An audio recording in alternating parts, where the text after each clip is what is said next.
Hello everyone, my name is John Ludwig Sigayapa from BSIT S2A. So for today, we will going to tackle our another activity which is OSB 8 and it is all about web services or the IIS.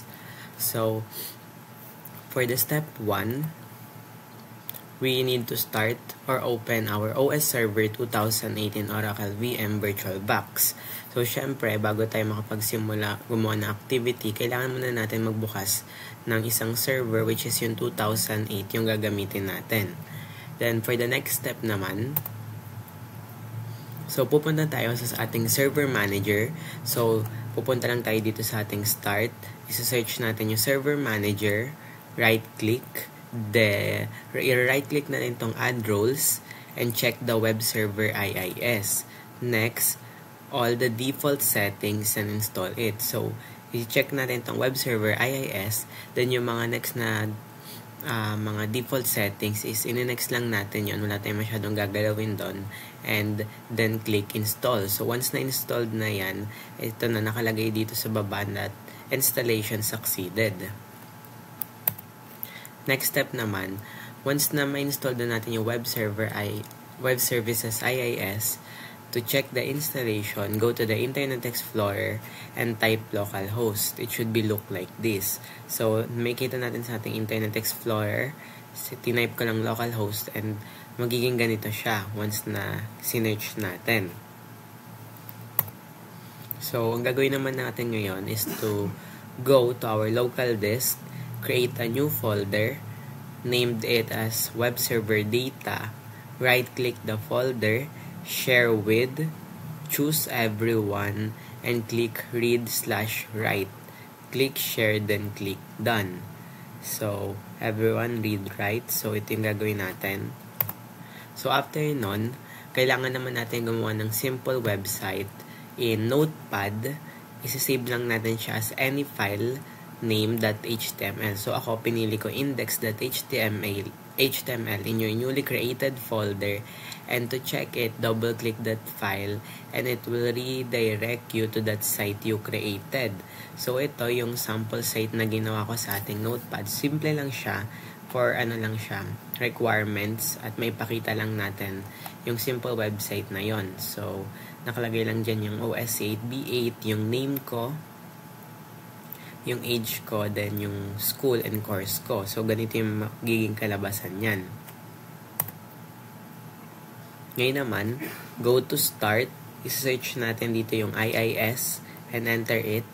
It will redirect us to the Internet Information Services or the IIS Manager. So, ito yon. Now, right-click on the sites folder, provide the site name, choose the created folder a while ago as physical path, change the IP address as the one you created in domain and click OK. So, ito yung web server data or yung folder na ginawa natin. Ilalagay natin yung IP address na ginawa natin which is yung ating domain. Then click OK. Once na magawa na natin yun, mapupunta tayo sa ating new zone wizard. So, go to start, search for DNS, right-click on forward lookup zones, choose add new zone, and click next. So, once na magawa natin lahat to, i-choose lang natin dito sa ating mga radio button yung primary zone, click next, provide the zone name which must be the domain name you created, and then click next again. So, sabi kasi doon, dapat hindi yung ating HTTP something numbers yung isa-search natin para makita natin yung site na ginawa natin.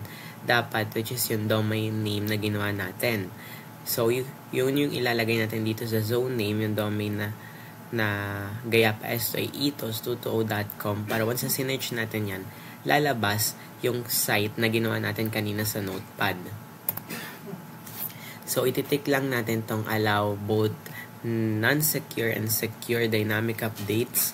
Right-click the one you created in forward lookup zone, add new host type, www. And provide your IP address and check create associated pointer. So, ito yon. So, after nyan, right-click on reverse lookup zone, click Add New Zone. Provide the first 3 number of your IP address. Click Next. Then choose Allow Secure and Non-Secure.